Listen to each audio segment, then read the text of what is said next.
નમસ્કાર જય મિત્રો, market weekly update episode number 43 આપ સૌનું સ્વાગત છે. દર વખતની જેમ આપણે શુક્રવારે સાંજે 7:30 લાઈવ થઈ ગયા છે. તો મિત્રો, સૌ પ્રથમ તો તમને જણાવવાનું કે પેજ પર જો નવા આવ્યા હો તો અંત સુધી જોડાયેલા રહેજો અને અંતમાં તમારો જેન્યુઇન અભિપ્રાય આપજો. તમારો કોઈ પણ સવાલ હોય, કોઈ પણ સુઝાવ હોય તો તે પણ તમે અમને અહીંયા જણાવી શકો છો. મારો અવાજ તમારા સુધી પહોંચે છે કે નહીં, કોઈ મને યસ ઓર નોમાં આન્સર આપે. ત્યારબાદ આપણે સેશનની શરૂઆત કરીએ. તો મિત્રો, હવે આપણે સેશનની શરૂઆત કરીએ. આખા વીકમાં માર્કેટ પોઝિટિવ નોટમાં રહ્યું, તો તેની પાછળ કયા ડ્રાઈવર્સ હતા, શું કી મુવમેન્ટ હતી, તેના પર આપણે ડિટેલમાં ચર્ચા કરીશું. આપણે તેની સાથે સાથે નિફ્ટી ગોલ્ડ, વોલેટિલિટી ઇન્ડેક્સ અને ક્રૂડની શું મુવમેન્ટ હતી તેના પર પણ આપણે વિસ્તૃત ચર્ચા કરીશું. તો અંત સુધી જોડાયેલા રહેજો. તમારા કોઈ પણ સવાલ હોય તે પણ તમે વચ્ચે વચ્ચે પૂછતા રહેજો, તો અમે કોશિશ કરીશું બને એટલો આન્સર આપવાની.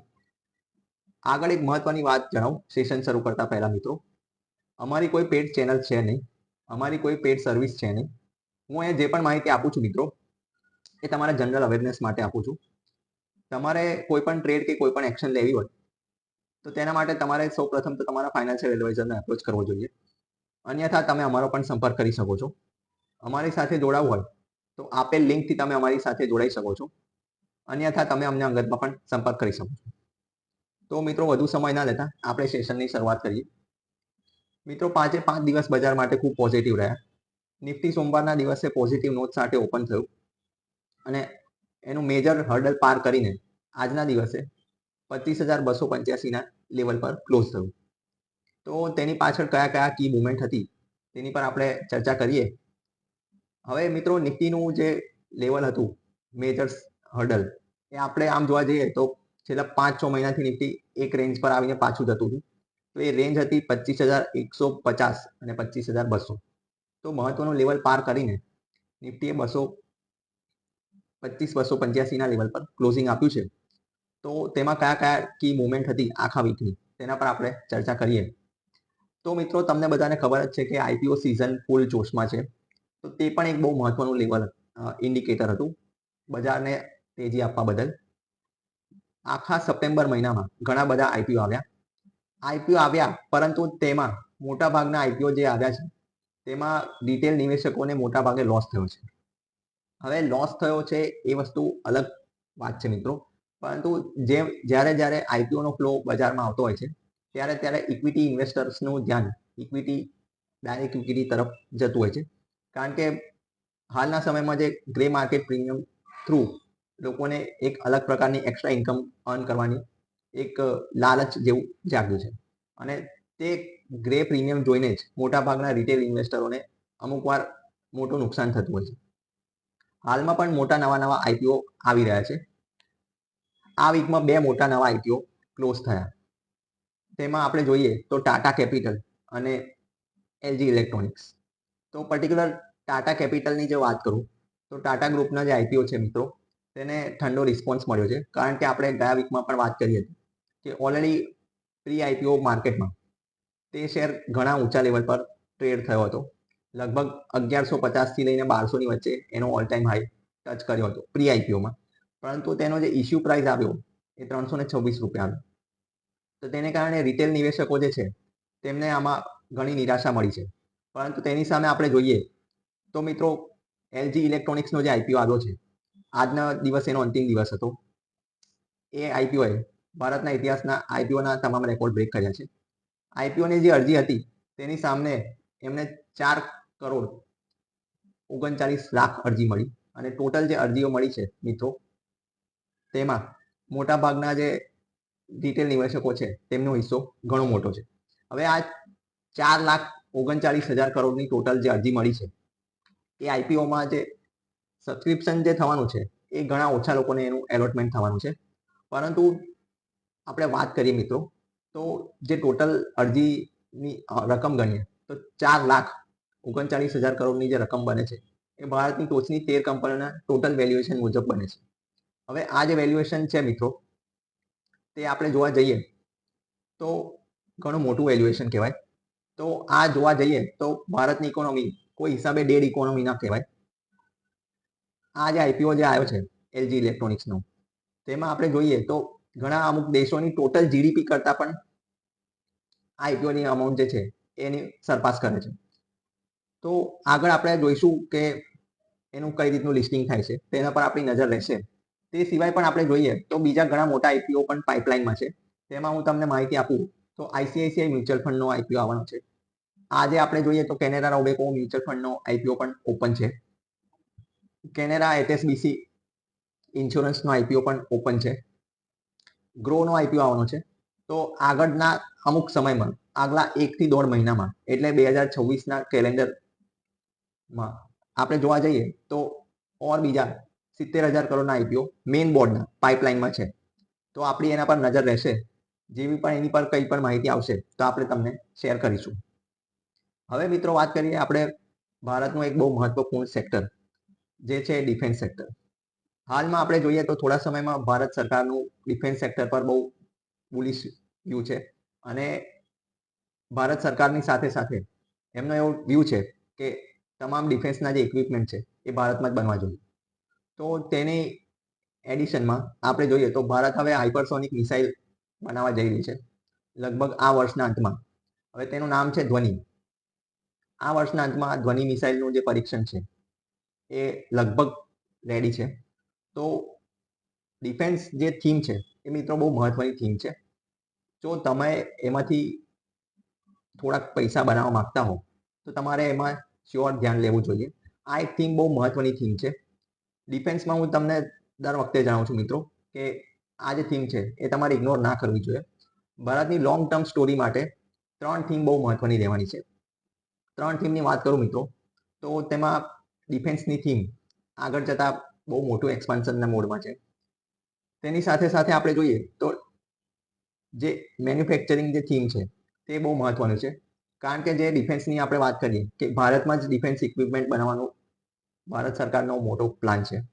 તો તેમાં મેન્યુફેક્ચરિંગ ઇન્ડિયાની જ કંપનીઓને મળવાનું છે. તો મેન્યુફેક્ચરિંગ ડિફેન્સની સાથે સાથે બીજી પણ એક બહુ મહત્વની થીમ છે. ભારત દેશે જો પ્રગતિ કરવી હશે તો ડિફેન્સ સેક્ટર પરની સાથે સાથે મેન્યુફેક્ચરિંગ થીમ પણ કામ કરવું પડશે. અને આપણા પ્રધાનમંત્રી દર વખતે એક જ લાઈન કહેતા હોય છે કે ભારતમાં જે ઇન્વેસ્ટ કરો અને ભારતની કંપનીઓનો જે પણ પ્રોડક્શન થતું હોય છે ભારતની વસ્તુઓનું જે યુઝ કરવાનું શરૂ કરો. તો મેન્યુફેક્ચરિંગ પણ એક બહુ મહત્વની થીમ છે. આગળ હું તમને બીજી એક મહત્વની જે સેક્ટર છે તેના પર માહિતી આપીશ. હવે તેની વાત કરીએ મિત્રો તો બીજું મહત્વનું સેક્ટર છે ઓટો. તો ઓટો એન્સિલરી અને ઓટો એક બહુ મહત્વનું છે. જીએસટીનો જે રેટ કટ આવ્યો છે મિત્રો તેમાં ઓટો સેક્ટરને ઘણો એવો ફાયદો થવાની પૂરેપૂરી સંભાવના છે. ગયા વીકે મેં તમને ઓલમોસ્ટ બધી જ ઓટો ઇન્ડસ્ટ્રીની કંપનીઓના આંકડા રજૂ કર્યા હતા. તેમાં એક પણ કંપની એવી નથી જેમનો ગ્રોથ ડબલ ડિજિટમાં ન હતો. અને પર્ટિક્યુલર આપણે મારુતિની જે મેં વાત કરી હતી એને તો 35 વર્ષનો રેકોર્ડ તોડ્યો હતો નવરાત્રિના 9 દિવસમાં. અને હ્યુન્ડાઈએ તેનો 5 વર્ષનો રેકોર્ડ તોડ્યો હતો. આગળ બીજી એક માહિતી તમને શેર કરું મિત્રો. જે નવરાત્રિના 9 દિવસ હતા તેમાં મર્સિડીઝ બેન્ઝ એને એક ડેટા રજૂ કર્યો છે. તેમાં તેમનું એવું કહેવું છે કે તેમણે દર 6 મિનિટમાં એક મર્સિડીઝ ગાડીનું વેચાણ કર્યું છે. તો જીએસટીનો જે રેટ કટ થયો છે તે પણ બહુ મહત્વનું ઇમ્પેક્ટ કરશે ઓટો ઇન્ડસ્ટ્રી પર અને સૌથી વધુ એને બેનિફિટ થવાની પૂરેપૂરી સંભાવના છે. તો મેન્યુફેક્ચરિંગની સાથે ઓટો અને ઓટોની સાથે ડિફેન્સ અને તેની સાથે કન્ઝમ્પશન આ 4 થીમ આગલા 5 વર્ષ માટે ભારતમાં બહુ મહત્વના કી રોલ ભજવવાના છે. તો મિત્રો આગળ વાત કરું તો ઓટો સેક્ટરમાં બહુ મહત્વનું એક ન્યૂઝ આવ્યા છે જે ભારત માટે ઘણા પોઝિટિવ ન્યૂઝ કહેવાય. ઓલા ઇલેક્ટ્રિક 2 વ્હીલરની એક સમયની નંબર 1 કંપની હાલમાં એ નંબર 3 અને 3 અને 4ની વચ્ચે છે. તો ઓલા ઇલેક્ટ્રિક ભારતની સૌ પ્રથમ કંપની બની ગઈ છે જેણે રેર અર્થ સિવાય પોતાનું એન્જિન એસ્ટાબ્લિશ કર્યું છે અને તે સર્ટિફિકેટ લેનારી ભારત સરકાર પાસેથી એ નંબર 1 કંપની બની છે. હવે રેર અર્થ વિશે મેં તમને પહેલા પણ આપણા સેશનમાં વાત કરી હતી મિત્રો કે રેર અર્થ વિશે જો વાત કરું તો ચાઇના એનું બહુ મોટું પ્રભુત્વ ધરાવે છે અને તેની મોનોપોલીને કારણે આપણી ભારતની ઓટો ઇન્ડસ્ટ્રીને થોડોક સમય પહેલા બહુ મોટું નુકસાન હિટ કરવું પડ્યું હતું અને અમુક કંપનીઓએ પોતાના પ્લાન્ટ પણ બંધ કર્યા હતા. બહુ દૂરની વાત નથી કરી રહ્યો, થોડાક સમય પહેલાની જ વાત કરી રહ્યો છું, 3 થી 4 મહિના પહેલાની જ વાત છે. તો હવે જો ઓલાએ આ કામ કરી દીધું છે, તો આઈ એમ શ્યોર બીજી બધી ઓટો કંપનીઓ પણ આ વિશે ઓલરેડી તેમના પાઇપલાઇનમાં હશે જ. એટલે હું તમને કહું છું મિત્રો કે ભારતની મેન્યુફેક્ચરિંગ અને ભારતની જે ઓટોની અને ભારતની જે થીમ છે મેન્યુફેક્ચરિંગની, તેને ઇગ્નોર ના કરવું જોઈએ. હવે આગળ મિત્રો વાત કરું તો આ વીકમાં કેન્દ્ર સરકાર તરફથી એક બહુ મહત્વનો નિર્ણય આવ્યો છે. તેમના જેટલા પણ એમ્પ્લોય છે, જેટલા પણ સરકારી કર્મચારીઓ છે, તેમની જે ટ્રીટમેન્ટ જે થાય છે જે પણ હોસ્પિટલમાં, તે તમામ હોસ્પિટલોનું જે રેટ એ લોકોએ ફિક્સ કર્યો હોય છે. સેન્ટ્રલ હેલ્થ ગવર્મેન્ટ સ્કીમ તહેત એમનો જે રેટ છે તેમાં વધારો કરવામાં આવ્યો છે. આ જે રેટમાં જે વધારો કરવામાં આવ્યો છે તેને કારણે ભારતની જે પણ લિસ્ટેડ હોસ્પિટલ રિલેટેડ અને તેના રિલેટેડ જે પણ સ્ટોક્સ છે તેમાં ઘણી એવી તેજી જોવા મળી. અને ઓવરઓલ આપણે જોઈએ મિત્રો તો ફાર્મા સેક્ટર પર પણ આખા વીકમાં ઘણી તેજી જોવા મળી, કારણ કે જે ફાર્મા પર ટેરિફની જે વાતો છે તે હાલમાં ઉઠાવી લેવામાં આવી છે. અને લોંગ ટર્મમાં આપણે જોઈએ તો ફાર્મા સેક્ટર થોડાક સમયથી ઓલરેડી આઉટ પરફોર્મ કરી રહ્યું છે બજારને, અને આગળ પણ ફાર્મા સેક્ટર બજારને આઉટ પરફોર્મ કરશે. કારણ કે વૈશ્વિક બજારોની કમ્પેરમાં આપણે જોઈએ તો ભારતનું જે ફાર્મા ઇન્ડસ્ટ્રી છે તે ઘણું વિશાળ છે, અને મેડિકલ ટુરિઝમ પણ ઇન્ડિયામાં ધીમે ધીમે વધવા લાગ્યું છે. તમારો કોઈ મિત્ર કે કોઈ ફ્રેન્ડ હોય તેમને તમે પૂછજો કે યુકેમાં આઈની ટ્રીટમેન્ટનો શું રેટ છે, ત્યાં ડેન્ટલની ટ્રીટમેન્ટનો શું રેટ છે, કે યુએસએમાં શું રેટ છે, તો તે તમને આન્સર આપશે. આ હું આંકડા નથી બોલી રહ્યો, આ હું સ્પષ્ટ બોલી રહ્યો છું, કારણ કે અમારી પાસે આના ડેટા પણ છે. આપણે થોડાક સમય પછી આપણા પેજ પર એના ડેટા શેર કરીશું. તો મિત્રો હવે આગળ વાત કરીએ કે એનએસસી દ્વારા જે નવી અપડેટ આવી છે તેના પર. મિત્રો એનએસસી દ્વારા ફરી એકવાર F&Oના જે લોટ સાઇઝ છે તેમાં એકવાર ફરી ચેન્જ કરવામાં આવ્યો છે. હવે Nifty, bank Nifty, mid cap Nifty અને ફિન નિફ્ટી તે તમામના જે લોટ સાઇઝ છે તેમાં ફેરફાર થશે. બેંક નિફ્ટીનો લોટ સાઇઝ 30થી વધીને 35 થશે. નિફ્ટીનો લોટ સાઇઝ 75થી ઘટીને 65 થશે. ફિન નિફ્ટી તેનો લોટ સાઇઝ 65થી ઘટીને 60 થશે. અને મિડ કેપ નિફ્ટી તેનો જે વેટેજ છે, તેનો જે સાઇઝ છે એ 140થી ઘટીને 120 થશે. હવે આ જે નવી લોટ સાઇઝ છે તે લગભગ 30 ડિસેમ્બરથી લાગુ થશે. એટલે ઓલમોસ્ટ 2026નું જે પહેલું સપ્તાહ હશે ત્યારથી નવું લોટ સાઇઝ લાગુ પડશે. તો આ પહેલાં પણ એક્સચેન્જ દ્વારા વારંવાર આ પગલાં લેવાયા છે. બીએસસી તરફથી પણ અમુક વાર અમુક પગલાં લેવાતા હોય છે. હવે આ જે પગલાં વારંવાર જે લેવાતા હોય છે તેને કારણે ટ્રેડર્સ કોમ્યુનિટી છે એ વારંવાર અસમંજસની પરિસ્થિતિમાં હોય છે. લોટ સાઇઝની સાથે સાથે એ લોકો પોતાની જે એક્સપાયરીની ડેટ છે તે પણ બદલતા રહે છે, પરંતુ તેમાં સેબીનો બહુ મહત્વનો રોલ હોય છે. સેબીઓ અપ્રુવલ આપતી હોય છે, ત્યારબાદ જ આ પરિવર્તન આવતું હોય છે. તો આપણી આના પર નજર રહેશે, કોઈ પણ અપડેટ આવશે આના પર તો આપણે તમને જરૂરથી શેર કરીશું. તમારો આના પર શું મંતવ્ય છે તે તમે અમને જણાવો. તમે શું આ બદલાવથી હેપી છો કે અનસેટિસ્ફાઈડ છો, કે તમારું શું કહેવું છે તે તમે અમને જણાવો. હવે આગળ વાત કરું મિત્રો તો આજે એક બહુ મહત્વપૂર્ણ ડેટા આવ્યા. મહત્વપૂર્ણ ડેટાની વાત કરું મિત્રો તો દર મહિને જે મ્યુચ્યુઅલ ફંડના જે આંકડા આવતા હોય છે તેમાં બહુ સરપ્રાઇઝિંગલી એક મહત્વનો નંબર આવ્યો.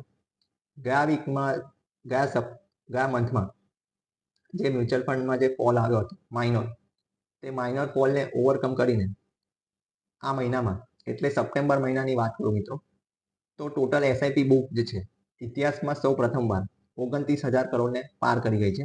અને ગયા મહિનાનું જે ટોટલ એસઆઈપી બુક જે કલેક્શન હતું તેને પાર કરીને 29,361 કરોડનું મંથલી એસઆઈપી બુક બની ગઈ છે. હવે ગયા મહિનાનું જે કલેક્શન હતું 28,365 કરોડનું હતું, અને આ મહિનાનું જે કલેક્શન છે એમાં 3.88% વધારો થયો છે. તો ગયા મહિને માઇનોર ફોલ આવ્યો હતો, અને મેં તમને એવી માહિતી પણ આપી હતી કે ઓટોના નંબર અને મ્યુચ્યુઅલ ફંડની એસઆઈપીના નંબર આપણે ધ્યાનમાં લેવા જોઈએ.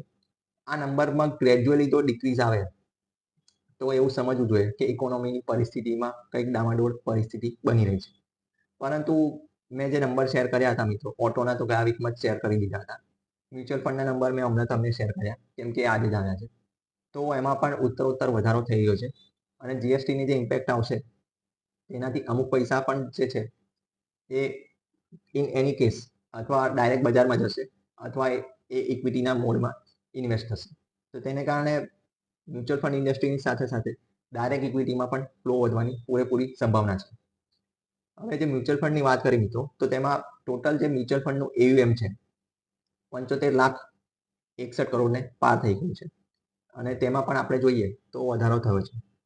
હવે આ મ્યુચ્યુઅલ ફંડની વાત કરું મિત્રો, તો આમાં એક બહુ મહત્વનું એક મ્યુચ્યુઅલ ફંડની વાત કરવી રહી, કારણ કે આ સપ્તાહમાં એક એવા ફંડે 30 વર્ષ પાર કર્યા છે જેણે ભારતના ઇતિહાસના તમામ મ્યુચ્યુઅલ ફંડના રિટર્નને બીટ કરી દીધા છે. તો હવે એ ફંડની વાત કરું મિત્રો, તો એ ફંડનું નામ છે Nippon India growth fund. Nippon India growth fund એ પહેલા રિલાયન્સના નામે જાણીતું હતું. 2018 બાદ નિપ્પોને એ કંપનીને ટેક ઓવર કરી. તો મિત્રો આ ફંડની વાત કરું મિત્રો ડિટેલમાં, તો આ ભારતનો પહેલો એવો ફંડ છે જેને પોતાની NAV નેટ એસેટ વેલ્યુ 4,183 પર ક્લોઝ કરી છે કાલના દિવસમાં. આજના ડેટા આજ પછી આવશે કાલ સુધીમાં, તો હું તમને શેર કરીશ. તો આ પહેલો એવો ફંડ છે જેની NAV 4,000ને પાર કરી છે. અને આની લોન્ચિંગ ડેટની માહિતી આપું મિત્રો, તો આની લોન્ચિંગ ડેટ હતી 30 વર્ષ પહેલા 8 ઓક્ટોબર 1995 આ ફંડ લોન્ચ થયો હતો. તો મિત્રો આમાં રિટર્ન એટલું બધું બન્યું છે ને કે તમારી આંખો પોળી થઈ જશે. તો મિત્રો એ સમયનો તમને આંકડા શેર કરું, તો એ સમયે કોઈ આ મ્યુચ્યુઅલ ફંડમાં 1 લાખ રૂપિયા ઇન્વેસ્ટ કર્યા હોત તો આજની તેની માર્કેટ વેલ્યુ પ્રમાણે એની કરંટ વેલ્યુ હોત 4 કરોડની ઉપર. 4 કરોડ, 1 લાખની સામે 4 કરોડ. આ આંકડા ખોટા નથી. તમે ગૂગલ કરી શકો છો, એમ્ફીના ડેટા ચેક કરી શકો છો, NSE BSEની વેબસાઇટ પર પણ ચેક કરી શકો છો. તો મિત્રો આ છે પાવર ઇન્ડિયાનો અને આ છે પાવર ઇન્ડિયાની મ્યુચ્યુઅલ ફંડ ઇન્ડસ્ટ્રીનો. તમે પેશન્સલી કોઈ પણ સારી કંપનીમાં અને તમારા પેશન્સ સાથે મ્યુચ્યુઅલ ફંડ હોલ્ડ કરો તો તમારા પૈસા આઈ એમ શ્યોર બનવાના જ છે. હવે એના માટે તમારે શું કરવું જોઈએ? તો તમારે એના માટે મિત્રો આજે 30 વર્ષ જે થયા છે ને તેમાં ઘણા બધા ઉતાર ચઢાવ આવ્યા છે. 1995 થી લઈને મોટા ભાગના વર્ષોમાં મોટી એવી રાજનૈતિક અને વૈશ્વિક અને આપણા લોકલ લેવલ પર પણ મોટી ઉથલપાથલ થઈ છે. હાર્ડલી એવા કોઈ પીરિયડ હશે જેમાં કોઈ ક્રાઇસિસ નહીં આવ્યા હોય. .com બબલથી માંડીને IT બબલથી માંડીને ભારતમાં આઈટીની જે તેજી આવી, ત્યારબાદ લેમન ક્રાઇસિસ આવ્યો. 2013 થી 2016 જે પીરિયડ હતો તે પીરિયડમાં ભારતીય શેર બજારનું રિટર્ન ઘણું ઓછું હતું. ત્યારબાદ નોટબંધી આવી, જીએસટી આવી, ભારતમાં પણ મોટા પાયે બધા અમુક ઉથલપાથલ થઈ અને કોરોના પણ આવી ગયો. ત્યારબાદ દુનિયાના મોટા ભાગના અમુક દેશોમાં વોર પણ થઈ ગઈ. તે છતાં આ ફંડે 4,183નું લેવલ એચીવ કર્યું. તો આ લેવલ તમે પણ એચીવ કરી શકો મિત્રો, પરંતુ તેના માટે તમારી પાસે એટલું પેશન્સ હોવું જોઈએ અને તમારી પાસે એટલું એવું ગાઈડન્સ હોવું જોઈએ. તો એ ગાઈડન્સ તમને કોણ આલે મિત્રો? તો એ ગાઈડન્સ તમને આલે તમારો ફાઇનાન્શિયલ એડવાઇઝર. ફાઇનાન્શિયલ એડવાઇઝરનું કામ એ છે મિત્રો કે તમને ખોટી એક્શન લેતા બચાવે. તમારે શું ના કરવું જોઈએ તેની માહિતી તમને ફાઇનાન્શિયલ એડવાઇઝર આપે. તો તમારી પાસે કોઈ ફાઇનાન્શિયલ એડવાઇઝર ન હોય તો તમે અમારો સંપર્ક કરી શકો છો અને અમારા સંપર્કથી આપણે તમારા ફાઇનાન્શિયલ ફ્રીડમની જર્ની શરૂ કરીશું. તો હવે મિત્રો આપણે વાત કરીશું આગળ. આજના દિવસમાં નિફ્ટીમાં જે તેજી આવી તેની પર હું તમને થોડી માહિતી શેર કરું. આજના દિવસની સાથે આપણા આખા વીકની જ વાત કરી મિત્રો. આખા વીકમાં નિફ્ટી એ પોઝિટિવ નોટ પર રહ્યું અને આખા વીકમાં નિફ્ટીનું જે હાઈ લેવલ હતું એ આજના દિવસનું જ હતું 25,330. હવે 25,330ના લેવલ પર નિફ્ટી હાઈ થઈ અને આજના લેવલમાં 25,285 પર બંધ થયું. તો તેની સાથે સાથે મિત્રો આપણે ડોલર પર પણ નજર રાખવી જોઈએ. ડોલરમાં મિત્રો આપણે જોવા જઈએ તો આપણે ઓલમોસ્ટ લાઈફ ટાઈમ લો પર ચાલી રહ્યા છે. આજનું જે ક્લોઝિંગ છે એ જરી પોઝિટિવ નોટ પર છે. 88.60 પર આપણે હાલમાં ટ્રેડ કરી રહ્યા છે, પરંતુ આખા વીકમાં આપણે માત્ર 3 પૈસાથી નવો લાઈફ ટાઈમ લો બનાવતા ચૂકી ગયા. અન્યથા આપણે ડોલરની સામે નવો લો બનાવી દીધો હતો. તો ડોલરની જે મુવમેન્ટ છે એ ભારતીય બજારમાં આપણે જોવા જઈએ તો ડોલરની સામે રૂપિયો નબળો પડતો જાય છે, પરંતુ તેની સામે આપણે જોઈએ તો વૈશ્વિક બજારમાં ડોલર નબળો પડે છે. ભારતમાં ડોલર એટલા માટે નબળો પડી રહ્યો છે, રૂપિયો એટલે નબળો પડી રહ્યો છે કારણ કે ભારતનું એક્સપોર્ટ ઓછું છે અને આપણે મોટા ભાગે જે બહારથી વસ્તુઓ મંગાવીએ છીએ તેની પેમેન્ટ જે છે એ ફોરેન કરન્સીમાં ફોરેન એક્સચેન્જના રૂપે કરવું પડતું હોય છે. હવે ડીડોલરાઇઝેશનની જે મુવમેન્ટ છે મિત્રો એ તો હાલમાં શરૂ થઈ છે અને એની પર હજુ કામ ઘણું થવાનું બાકી છે. હવે તેને કારણે આપણો જે રૂપિયો છે એ અમુક પીરિયડે થોડો ને થોડો દર વર્ષે ઘસાતો જ રહ્યો છે, પરંતુ છેલ્લા 1 થી 1.5 વર્ષનો પીરિયડ જે છે તેમાં અચાનક શાર્પ ફોલ આવ્યો છે. ઓલમોસ્ટ 83 થી લઈને આપણે જોઈએ તો 89 ઓલમોસ્ટ ટચ થવા આવ્યું છે. તો તેને કારણે આપણી જે એક્સપોર્ટ જે છે તેમને કદાચ ફાયદો થઈ શકતો હોય, પરંતુ આપણે જે ઇમ્પોર્ટ જે કરતા હોઈએ છીએ તેમને નુકસાન બહુ મોટું લેવું પડતું હોય છે. હવે આપણે વાત કરીએ મિત્રો કે જે મેં કહ્યું કે ડોલર બહારની દિશામાં વૈશ્વિક કારણોમાં કેમ નબળો પડી રહ્યો છે, તો મિત્રો વાત કરું તો યુએસએની ઇકોનોમી હાલ સ્ટેબલ પરિસ્થિતિમાં નથી. તેમનું જે દેવું છે તેમના લાઈફ ટાઈમ હાઈ પર ચાલી રહ્યું છે.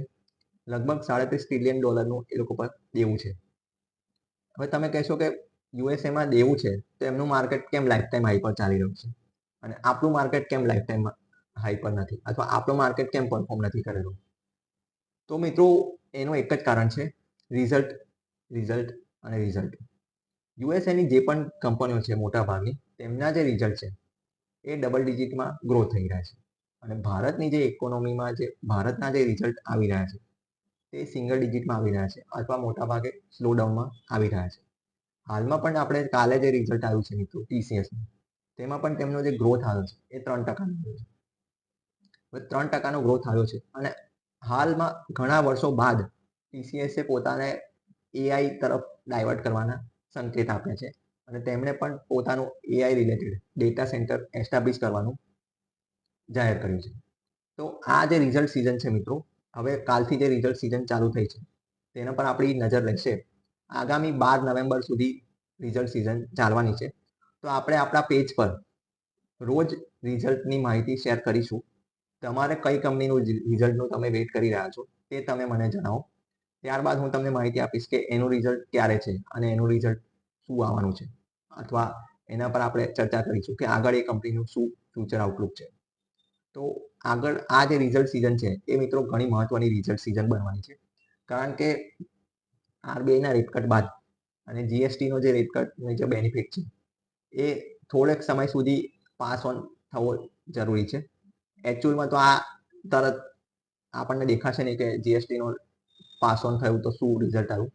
એકચ્યુઅલમાં આપણે એક ક્વાર્ટર વેઇટ કરવું પડશે જે કન્ઝમ્પશનનું જે શું રિઝલ્ટ આવે છે, પરંતુ તેના સિવાયના પણ બીજા મહત્વના જે સેક્ટર છે તેમાં આપણે જોઈશું કે શું રિઝલ્ટ આવવાનું છે. અને ભારત દેશને જો ડેવલપ થવું હશે મિત્રો તો મેન્યુફેક્ચરિંગની સાથે સાથે કન્ઝમ્પશન પર પણ ફોકસ રાખવું પડશે. તો કન્ઝમ્પશનની વાત કરીએ મિત્રો તો તેમાં હાલમાં આપણે જોઈએ તો ગોલ્ડનું જે ડિમાન્ડ છે એ થોડાક સમયથી ઘણી વધી ગઈ છે અને સિલ્વરની પણ ડિમાન્ડ ભારત દેશમાં ઘણી વધી ગઈ છે અને ગોલ્ડ અને સિલ્વર તેમના લાઈફ ટાઈમ હાઈ પર ચાલી રહ્યા છે.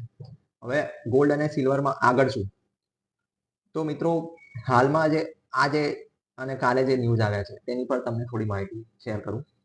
તો મિત્રો સિલ્વરનો જે સપ્લાય છે એ વૈશ્વિક લેવલ પર ઘણો લિમિટેડ થઈ ગયો છે અને સિલ્વરનું જે એક બહુ મહત્વનું લેવલ છે જે ઇતિહાસમાં જેને ટચ કર્યા બાદ વારંવાર ત્યાંથી પાછું ફર્યું છે એ છે $50.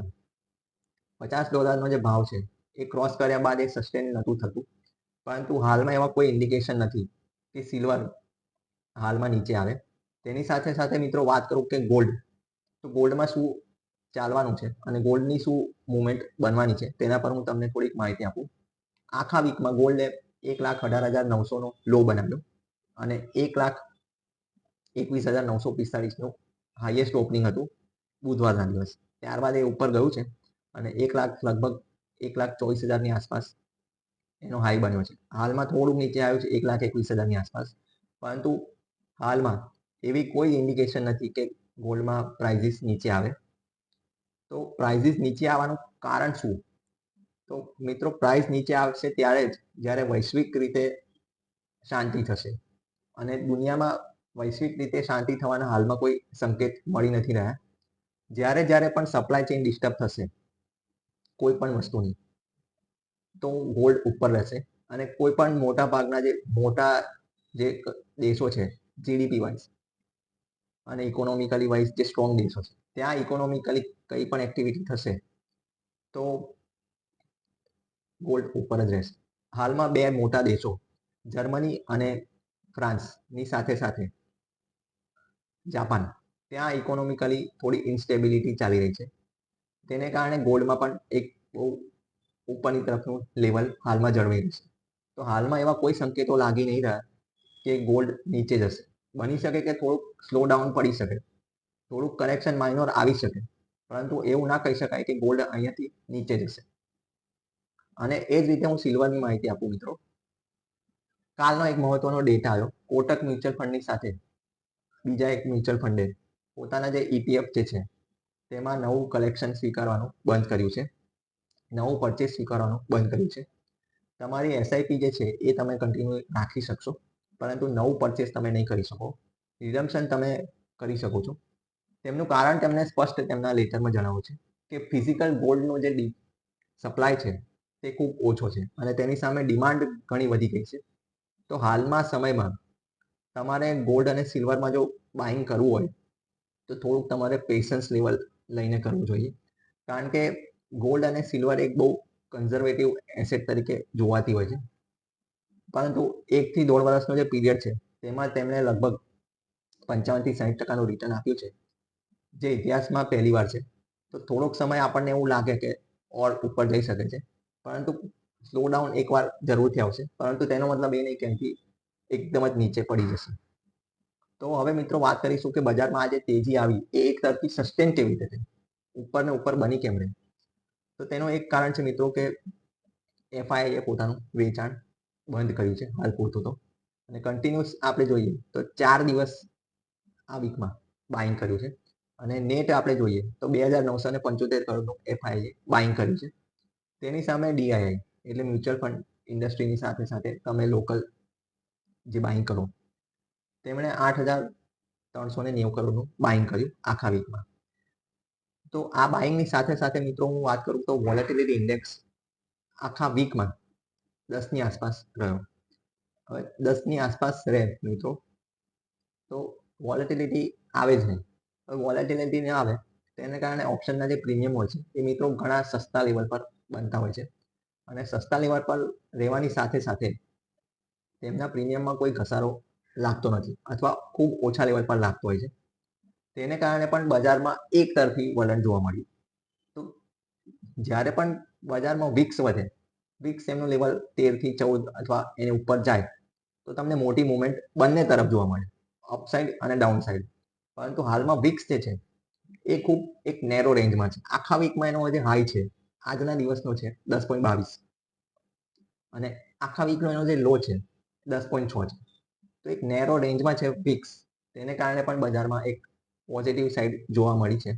તો આવું નેગેટિવ સાઈડ પણ પોસિબલ બની શકે, પરંતુ હાલમાં FIIનો ફ્લો તેની સાથે સાથે ક્રૂડમાં પણ મિત્રો આપણે જોઈએ તો બહુ નેરો રેન્જ ક્રૂડમાં રહી. 65.96નો હાઈ હતો આખા વીકનો, અને 65.11 એટલે આજનો એનો લો હતો. તો ક્રૂડમાં પણ નેરો રેન્જમાં આખા વીકમાં કામ થયું છે. તે ઘણું પોઝિટિવ કહેવાય, કારણ કે ભારત બહુ મોટો ઇમ્પોર્ટર છે ક્રૂડ ઓઇલનો. તો તેને કારણે ભારતની જે ઓઇલ કંપનીઓ છે તેને ઘણો બેનિફિટ થઈ રહ્યો છે. તો આ એક બહુ મોટી પોઝિટિવ ન્યૂઝ છે મિત્રો. હવે આગલા વીકમાં મિત્રો રિઝલ્ટ સિઝન ફૂલ જોશમાં રહેશે, પરંતુ તેની સાથે સાથે આપણે જે નંબર છે એ ઘણા પોઝિટિવ આવવાની ખૂબ જરૂર છે. તેને કારણે 2026નું જે માર્કેટ છે તેની દિશા નક્કી થશે. તો જ્યારે ભારતીય કંપનીના નંબર જે પોઝિટિવ આવશે તો બજાર આઈ એમ શ્યોર આ વર્ષમાં જ કદાચ હોપસો નવો પોઝિટિવ આવે. તો નંબર જ્યારે પણ પોઝિટિવ આવે તો FII જરૂરથી વાપસ આવશે. જ્યારે પણ FII પાછા આવશે તો તેમની પાસે મોટો ફ્લો હશે, અને મોટો ફ્લો હશે તો બજાર આ વર્ષમાં જ કદાચ નવો લાઈફ ટાઈમ હાઈ બનાવી શકે. અને જો result season almost result season 70%, નવેમ્બરના શરૂઆતમાં જ પતી જશે. તો ત્યાં સુધીના જે પણ મોટા ભાગના જે રિઝલ્ટ છે, બેન્કિંગથી લઈને આઈટીના રિઝલ્ટ આવી જશે. તો તેમના રિઝલ્ટ જો મોટા ભાગે પોઝિટિવ આવશે તો કદાચ બની શકે કે આ મહિને જ લગભગ દિવાળીની આસપાસ જ કદાચ આપણે 26,000 નિફ્ટીને ક્રોસ કરતા જોઈએ. પરંતુ તેના માટે રિઝલ્ટ સિઝન સારું આવવું ખૂબ જરૂરી છે અને વૈશ્વિક લેવલ પર કંઈ બહુ મોટી ઉથલપાથલ ન થવી જોઈએ. પરંતુ હાલમાં આપણે જોઈએ તો મીડિયા સોર્સિસનું એવું કહેવું છે કે ભારતની બોર્ડર પર થોડીક હલચલ મચી રહી છે. હવે જ્યારે પણ બોર્ડર પર મોટી હલચલ મચે કે બોર્ડર અશાંત થાય તો એની અસર ઇક્વિટી માર્કેટ પર કાયમ પડે જ છે. તો આપણી એના પર નજર હશે કે બોર્ડર પર શું થઈ રહ્યું છે. હાલમાં તો એવું કંઈ એક્શન લેવાય એવી કંઈ પરિસ્થિતિ છે નહીં, પરંતુ મીડિયા સોર્સિસને માનવા પ્રમાણે ભારતની સર્કલિક એરિયા જે છે તેના પર કંઈક એક્શન થઈ શકે છે તેવું મીડિયા સૂત્રોનો અહેવાલ છે. તો આપણી એના પર નજર રહેશે. આપણે કંઈક પણ એના પર ઇનપુટ આવશે તો આપણે આપણા પેજ પર જરૂરથી શેર કરીશું. હવે આ રિઝલ્ટ સિઝનની જે મેં વાત કરી મિત્રો, તે આખા વર્ષનો મૂડ સેટ કરશે. આ વર્ષનો મૂડની વાત નથી કરી રહ્યો હું, 2026ની વાત કરી રહ્યો છું. આ રિઝલ્ટ સિઝન સારી આવશે તેની સાથે સાથે આવતા વર્ષના પ્રોજેક્શન જે પણ હશે એ મોટાભાગની કંપનીઓના જો પોઝિટિવ હશે. તેની સાથે સાથે જે ટીસીએસે કાલે એનાઉન્સ કર્યું કે તેઓ એઆઈ ડેટા સેન્ટરમાં પોતાનું નવું સેટઅપ પ્લાન કરવાના છે. તો એ એક પ્રકારનું કેપેક્સ કહેવાય. તો જ્યારે પ્રાઇવેટ સેક્ટરની કંપનીઓ કેપેક્સ પર ફોકસ રાખશે ત્યારે ભારત દેશમાં નવી રોજગારીનું સર્જન થશે. હવે નવી રોજગારીના સર્જનની સાથે સાથે કન્ઝમ્પશન પણ વધશે. તો એ એક નવી દિશા સેટ કરશે અને તેને કારણે ભારતીય ઇક્વિટી બજારને એક નવી દિશા મળશે. તો 2026નું જે થીમ છે એ આ રિઝલ્ટ સિઝન ડિસાઇડ કરશે. તો આપણે હોપ સો પ્રાર્થના કરીએ કે રિઝલ્ટ સિઝન સારું આવે અને સારું જ આવવાનું છે મિત્રો, લગભગ તો. કારણ કે ઓલમોસ્ટ આપણી બધી પોલિસી ગવર્મેન્ટની બધી બરોબર ચાલી રહી છે. તેની સાથે સાથે ઇન્દ્રદેવની કૃપા પણ ભારત પર ઘણા વર્ષોથી સારી બની રહી છે.